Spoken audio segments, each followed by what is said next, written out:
Generally speaking, he would rather have you respect him than love him. When you disrespect him, it's like taking a baseball bat to his cojones. It's not the critic who counts, not the man who points out how the strong man stumbles or where the doer of deeds could have done them better. The credit belongs to the man who was actually in the arena, whose face is marked by dust and sweat and blood. From Men in the Arena, it's Equipping Men in 10. Our conviction is to call you into the arena of manhood, call you out of the faceless, nameless bleachers, and call you up to be the best version of you, because when a man gets it, everyone wins. Enjoy today's episode.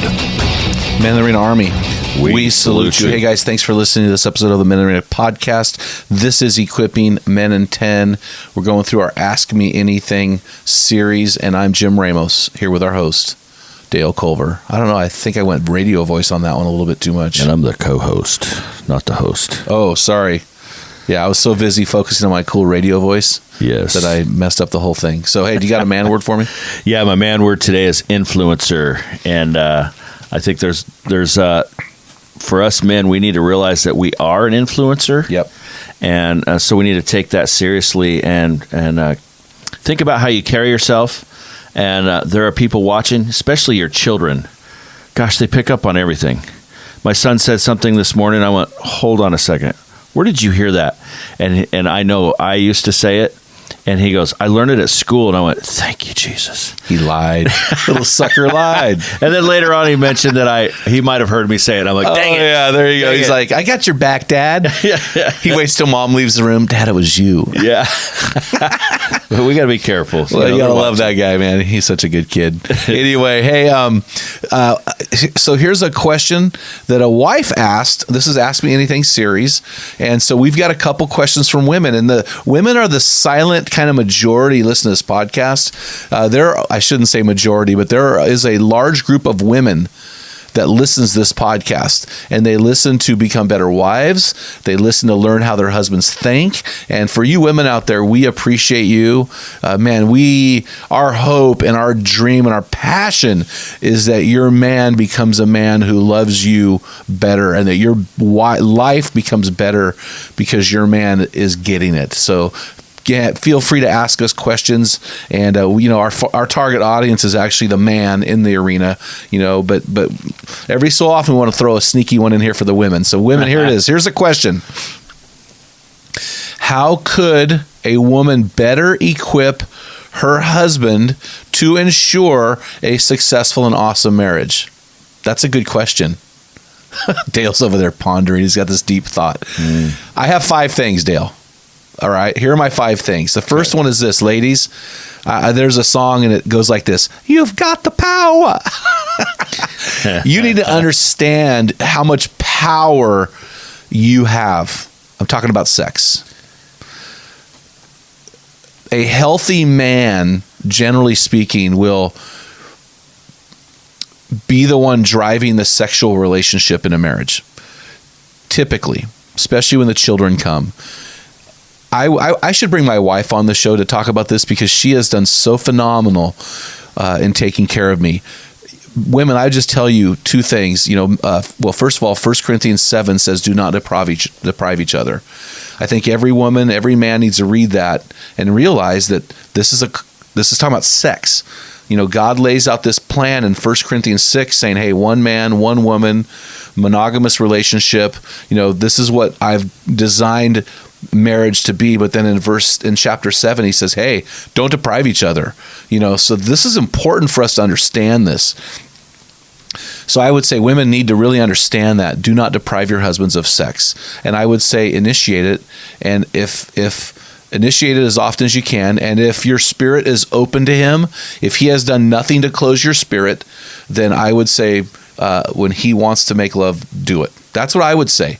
Now, I realize there are times when he's closed your spirit. He said something to you that's hurt you. And I realize those times it's different. I'm acknowledging that. And I'm acknowledging there could be a medical thing. And I acknowledge the menstrual cycle, which really is still not an excuse. You don't have to make love to him, but you can actually take care of him even during the menstrual cycle. So I know there are a lot of variables there, but I'd say generally speaking, women, I think sex, you have the power. You want to say something. Yeah, what if he's abusing you by not putting his shoes where they go or hanging the towels upright? Well, that's, first of all, I don't like to use the word abuse. I think it's thrown around too flippantly, and that's one of the ways it's thrown around flippantly. So let's just use the phrase closed spirit. If your spirit is closed because of him, you need to communicate that to him, and he needs to open your spirit, right? Because he's done something that has closed your spirit to him. So that's the first thing I would say, to realize that you've got the power. Use sex to your advantage. I'm serious. Use it to your advantage. Number 2, affirm something that he does right. Affirm him when he does. Women have notoriously, infamously been gals that nag their husbands, and they're always on him about something. And I understand that. And I understand that we need that. Okay. I'm not saying don't get on your husband and don't tell him what needs to be done. But I would say when he does it right, man, you need to like throw a party. Oh, thank you so much. When you rubbed my feet last night, that was so life-giving to me. I felt loved. My wife is using this phrase lately that says, "You love me, huh?" I go, "Yeah. How do you know?" "Well, I just saw it." So she's been saying that. You love me, don't you? So find a way to affirm him when he does it right. We want to do it right. A good man wants to do it right. When you start nagging us, that's a disrespectful thing, and we shut off our spirits to you.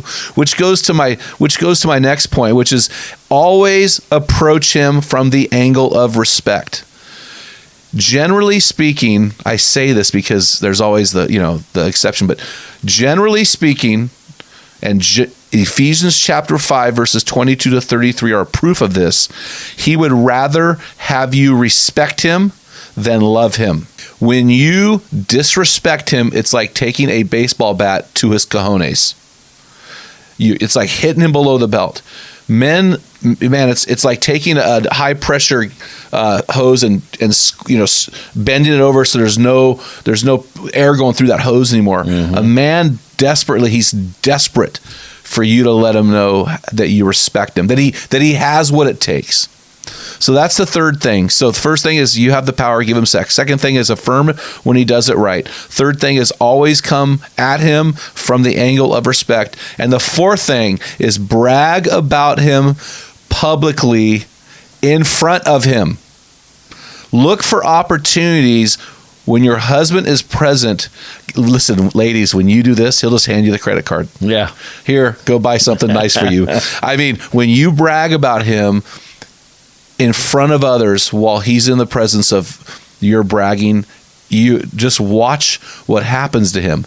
I challenge you to do that. Watch what happens. I mean, when my wife brags about me, to me, that's one thing. But she brags about me in front of other people, man, I'll tell you what, she can have whatever she wants. And if she's listening to this, don't hold it against me, honey. Number 5 is tell him you believe in him and that he has what it takes to be, and then tell him he's great at blank. Tell him he's great at stuff. Tell him you believe in him. You're so great. You're a great lover, honey. You're so great at providing for our family. You're so great at fixing things. You're so great at coaching our kids. Find areas that he is really good at and excels at, and just tell him about those areas. Tell him that you believe in him, and tell him he has what it takes. We men live with this question that kind of is an undercurrent of our lives. Do I have what it takes? And when the most important person in his planet, his world, you tell him that, it's a life-giving event in his life. So anything you want to add? Did I miss anything there, Dale? I'm sure I did. No, all that stuff's so important. And I'll say this, that when we want respect, we care about you respecting us more than loving us. But when you respect us, we feel the love. That is loving us. That is loving us. It's synonymous for a man. You respect a man. Yeah. Yeah. It's huge. So that's all I'd say. Hey, drop the mic, buddy. It's over. Drive us home. All right, mic is being dropped right now. Men, make sure you head over to meninthearena.org and grab your free copy of Tell Them, What Great Fathers Tell Their Sons and Daughters. Then while you're there, click Join Our Program and join one of our international virtual teams. Until next time, feel the wet scent on the arena floor, hear the deafening roar of the crowd, taste the sweetness of victory, smell the stench of battle, get in the game, get dirty, grind it out, and be a man. You've been listening to the Men in the Arena podcast. If you hunger to be your best version, then join thousands of men from around the world in our Men in the Arena forum on Facebook. This is the best place to have open discussions around the topic of biblical manhood. Make sure to explore our website at meninthearena.org, sign up for the weekly Equipping Blast, and take advantage of our many free resources designed to help you become your best version of a man. Thank you for listening to this episode of the Men in the Arena podcast. Remember, when a man gets it, everyone wins.